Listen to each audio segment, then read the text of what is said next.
বৃষ্টি উপেক্ষা করে রাজপথে জুলাই আহত ও শহীদ পরিবারের সদস্যরা মঙ্গলবার দুপুরে জাতীয় সংসদ ভবনের সামনে ১১ দলীয় ঐক্যের মানববন্ধনে অংশ নেন তারা। মানববন্ধনে বিরোধী দলীয় নেতারা জানান, সংবিধান সংস্কার পরিষদের অধিবেশন আহ্বান না করলে হুমকির মুখে পড়বে জুলাই সনদ বাস্তবায়ন।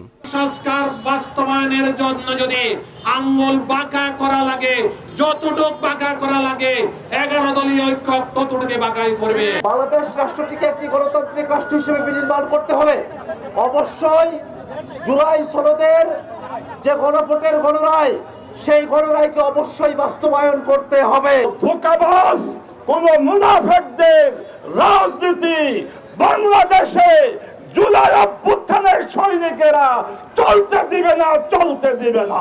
জনগণের প্রত্যাশা পূরণ না করে এই পার্লামেন্ট চালাবেন জনগণ, এটা মানবে না।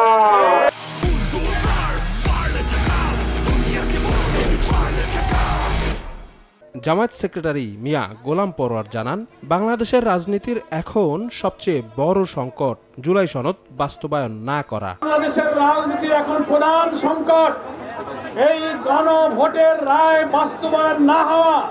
এটা যদি বাস্তবায়ন না হয়, এই সংকট বাংলাদেশের রাজনৈতিক সংঘাতের দিকে নিয়ে যেতে পারে। এর আগে রাজধানীর মিন্টু রোডে বিরোধী দলীয় নেতার সরকারি বাসভবনে জামায়াত আমির ডাক্তার শফিকুর রহমানের সঙ্গে বৈঠক করেন বাংলাদেশে নিযুক্ত চীনের রাষ্ট্রদূত ইয়াও ওয়েন। বৈঠকে দুই দেশের স্বার্থ সংশ্লিষ্ট নানা বিষয়ে আলোচনা হয়েছে বলে এক প্রেস বিজ্ঞপ্তিতে জানায় দলটি। শফিক মুন্সি, সময় সংবাদ, ঢাকা।